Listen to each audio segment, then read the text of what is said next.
Yes, dear Ugandans, mwasize mutya, mwasibye mutya. Once again, I'm back. So, walo chenjagalo bagamba. Nakola video nga I was exposing Dr. Besigye, aba Democratic Alliance, ne movement plan chije baliko, ekyaba forcinga n'okukwata Besigye Kenya. Waliwo omuntu omu sijja ku exposing naye I'm just trying to educate you. Munaife okubeera mu ghetto, don't think that we never went to school. Okubeera mu ghetto, saagala olowooze our thinking capacity yemu n'eyammwe. Leka nkubuulira akantu kamu. Nze there's no way any politician can come and fool me. Kankubulire kuba teachers abagezaako okunsomesa. Since amanyi, but I can use my brains. Waliwo omukyala yawandiika akatabo. Bamuyita Dr. Chris Francis Wilson. Yawandiika akatabo ke bayita the ISIS Papers. ISIS Papers genda okasome oba erinnya eddala lye bakayita the key to the colors. Akakatabo kakwatagana how white supremacy dominated the world, politics wabe bamuzanya batya na buli kimu. Bw'omala okutuuka awo, nsaba obuuke pages endala zonna kuba obwongo bwo tebuyinza bikwata. Genda ku chapter eriko how oba eriko learning how to crack codes in speeches oba coded messages. Oyina okuziyiga okuzisoma. For example, nze tosobola kukola kintu nze nkusasira busisizi n'enkutunuulira bwenti. Neze mba manyi kyogenda okuzzaako. Ngate saasomera mu masomero gamwago. Nze ge neeyitira psychological gas chambers. No, I trained myself. Neesomesa nze nga nze nenoonyeza abasomesa b'ensimbi. So, ky'olina okuyiga mu nsi muno, oyina okumanya signs, coded messages, oyina okucrackinga speeches, osobola okumanya ekiddako. Kankuwa example. Emu. Genda ku mutimbagano kuno. Okebere yali talk show ku NBS. Ebiseera ebyo nga President Kyagulanyi yakalangirira mbu ngenda kukola kingenda kuvuganya kuba president. Ne bamuinvitinga nga yakava ku MP, ne bamuinvitinga for a talk show. Genda okirabe Andrew Mwenda versus Bobi Wine. Bajja kakuwa. Kanku cracking record ya speech ya Andrew Mwenda. Bobi Wine yamugamba obuzibu mmwe mwaluzinga touch with reality. Kubanga mwevugira mu mamotoka ag'ebbeeyi musasulwa gavumenti. Ensonga z'abantu temukyaziraba. Andrew Mwenda n'abuuka n'agamba toŋŋamba mbu mpagira Museveni. N'amugamba nze okulonda ggwe. Namuwa example. Oba Museveni walinga mubi,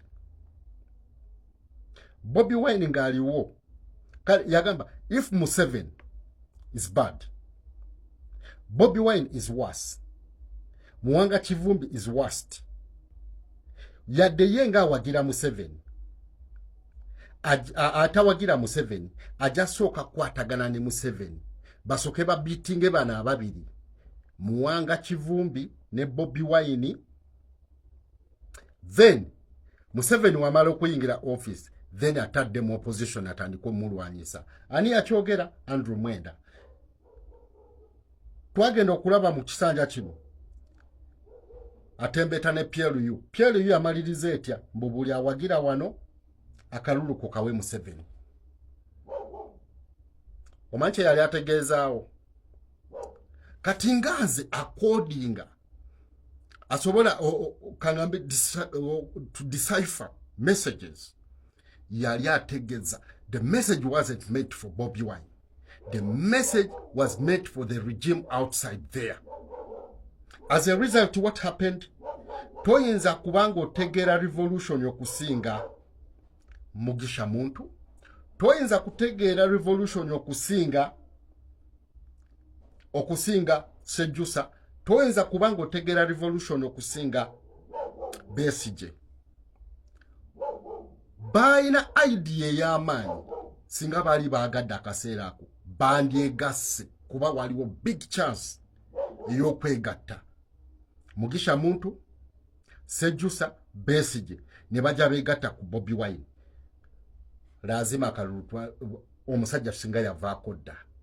Naye message ya Andrew Mwenda toba tomumanyi, he's a game twister. Mugazi nnyo. Sending a message to the regime kyokka ng'alinga agiwakanya. Kye kimu ne lw'omushana tobanyooma. So bwe yagamba oba muwanga kivumbi waali Bobi Wine nga waali ne Museveni nga mubi waali bana ababiri asooka n'abajjawo n'asooka yeegatta ne Museveni. The message was,